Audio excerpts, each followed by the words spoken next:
If I could choose a single author to encompass what fantasy means to me, that author would be Sir Terry Pratchett. While I only finished reading the entire Discworld series this year, individual books, individual interviews, and even just individual quotes of Pratchett's have deeply influenced my ideas on fantasy, writing, and the world in general. Pratchett is, rightly in my opinion, regarded as a treasure and a classic among fantasy fans, with his Discworld books inspiring films, games, and even their own fan conventions. So imagine my surprise when I noticed something odd about Pratchett and his works. On various corners of the internet, you can easily find reviews and recommendations for the Discworld series as a whole, and occasionally some reviews for individual books. However, it's much harder to find a full retrospective of the series, a collection of reviews going over every single Discworld book individually. I'm not saying that they don't exist, but I am saying that they're much rarer and harder to find, and that strikes me as odd given how common reviews and analysis of the series as a whole are. One of the common stumbling blocks for entering the series is, of course, its massive length.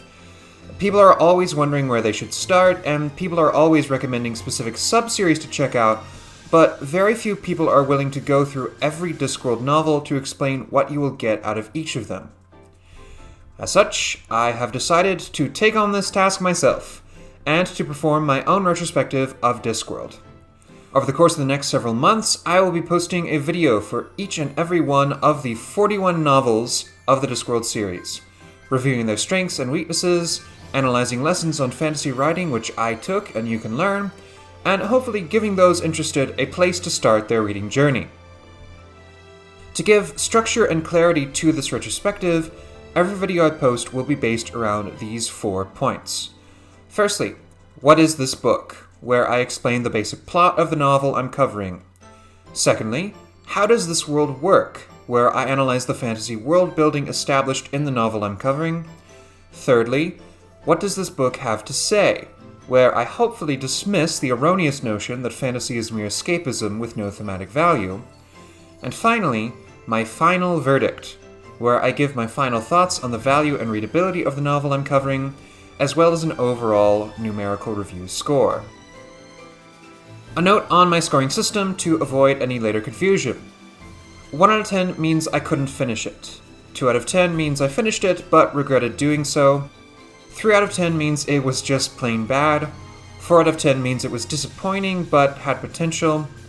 5 out of 10 means I was completely neutral. 6 out of 10 means it was inoffensive comfort food. 7 out of 10 means it was refreshing and charming. 8 out of 10 means it was good. 9 out of 10 means it was great. And 10 out of 10 means it was aspirational, the kind of goal that I can only hope to reach with my own writing. So, now that I have illustrated what I intend to do, all that remains is for me to do it. For those of you who have been with me from the beginning, those of you who are just tuning in now, and those of you who will hopefully learn of me in the future, I hope this retrospective will illustrate why we love these books and how newcomers can discover the wonder that is Discworld. Once again, I'm Mark O'Keen, signing off, and I hope you'll join me on this journey through the disc. If you want to spread the word on this video series, please leave a like or comment down below, share my video via Twitter, Facebook, Instagram, or other means, and subscribe to my channel. Thank you all, and I'll see you in the next one.